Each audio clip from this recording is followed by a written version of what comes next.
इतिहास में जब भी स्वतंत्र विदेश नीति की बात होगी, दुनिया में आज के बाद भारत की मिसाल दी जाएगी, जो दुनिया के सबसे शक्तिशाली देश और उसके राष्ट्रपति की धमकियों के आगे नहीं झुका। इस बात को पाकिस्तान के डिप्टी पीएम और विदेश मंत्री ने भी दुनिया को बताया। एक इंटरव्यू में इशाक डार ने कहा कि भारत ने पाकिस्तान के मामले में अमेरिका की भी नहीं सुनी।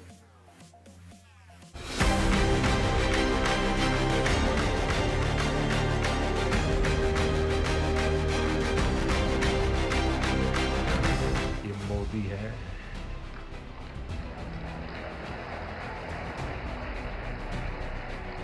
यहां किसी का दबाव नहीं चलता है। चाहे बराक ओबामा हो या फिर डोनाल्ड ट्रंप हो या फिर बाइडेन, दुनिया का शक्तिशाली नेता कोई भी रहा हो, भारत कभी किसी दबाव में नहीं आया, पाकिस्तान पर तो बिल्कुल भी नहीं। भारत और पाकिस्तान के सारे इश्यूज बायलैटरल है। तारीख 26 अगस्त 2019, जहां प्रधानमंत्री नरेंद्र मोदी ने डोनाल्ड ट्रंप के मुंह पर ही दो टूक कहा कि भारत पाकिस्तान के मामले में किसी को भी दखल देने की जरूरत नहीं है। भारत और पाकिस्तान के सारे इश्यूज बायलैटरल है और इसलिए हम दुनिया के किसी भी देश को इनके लिए कष्ट नहीं देते हैं। भारत में किसी भी पार्टी की सरकार रही हो, पाकिस्तान को लेकर नीति एक ही रही कि भारत को दोनों देशों के रिश्तों में कोई तीसरा मंजूर नहीं, चाहे वो अमेरिका ही क्यों ना हो।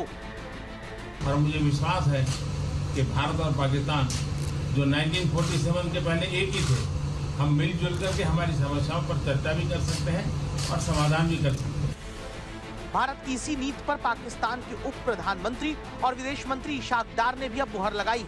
अल जजीरा को दिए इंटरव्यू में इशाक डार से जब पूछा गया कि क्या वो भारत और पाकिस्तान के बीच तीसरे पक्ष की भागीदारी चाहता है, इस पर इशाक डार ने कहा कि हमें इस पर कोई आपत्ति नहीं, लेकिन भारत स्पष्ट रूप से कह रहा है कि ये द्विपक्षीय है। इशाक डार का यह बयान साल 1972 में हुए शिमला समझौते के बाद से भारत की पारंपरिक स्थिति के अनुरूप है, जिसमें भारत और पाकिस्तान सभी मसलों को आपस में सुलझाने के लिए राजी हुए थे। भारत ने पोजीशन ऑपरेशन सिंदूर के दौरान भी जारी रखी और किसी भी तीसरे देश की भूमिका से इनकार किया। दुनिया के किसी भी नेता ने भारत के ऑपरेशन रोकने के लिए नहीं कहा। 9 तारीख को रात को अमेरिका के उपराष्ट्रपति जी ने मुझसे बात करने का प्रयास किया।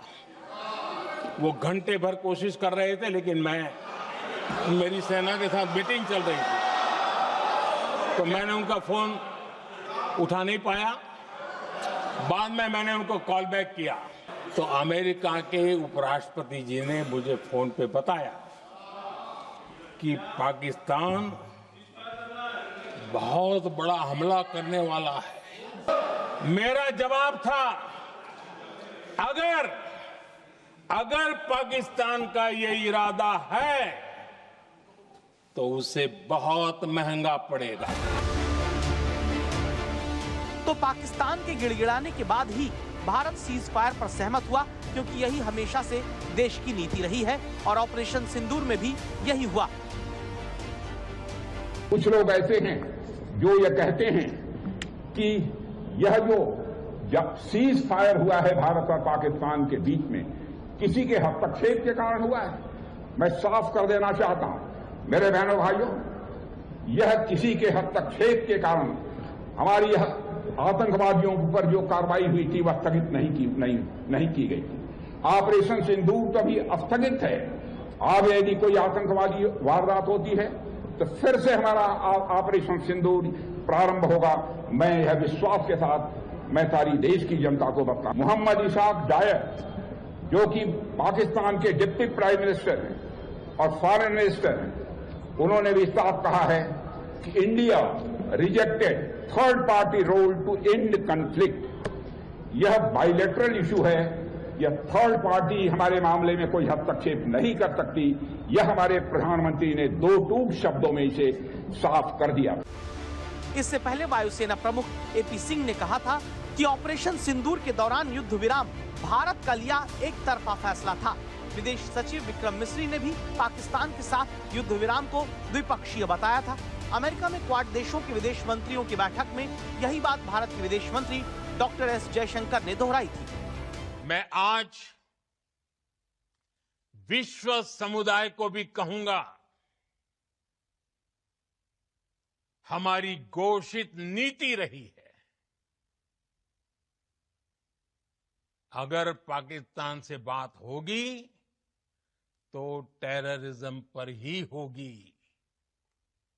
अगर पाकिस्तान से बात होगी तो पाक ऑक्युपाइड कश्मीर पीओके उस पर ही होगी। ऑपरेशन सिंदूर में अपनी हार पर पर्दा डालने के लिए पाकिस्तान की सरकार ने डोनाल्ड ट्रंप का सहारा लिया। पहले ट्रंप को क्रिप्टो डील का लालच दिया, फिर डोनाल्ड ट्रंप की नोबेल पुरस्कार वाली ख्वाहिश का इस्तेमाल किया। आसिम मुनीर की तरफ से बाकायदा ट्रंप से मुलाकात में इसकी मांग करके अमेरिकी राष्ट्रपति को खुश करने की कोशिश की गई। इसके अलावा पाकिस्तान में तेल और रेयर अर्थ की खदान की डील अमेरिका से कर दी गई।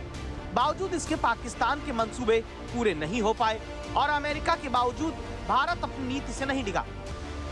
तो पाकिस्तान ने अमेरिका को रिझाने के लिए अपने देश की गरिमा, सम्मान, खनिज पदार्थों को ट्रंप के पैरों में रख दिया, लेकिन फिर भी पाकिस्तान की भारत के आगे एक नहीं चल पाई।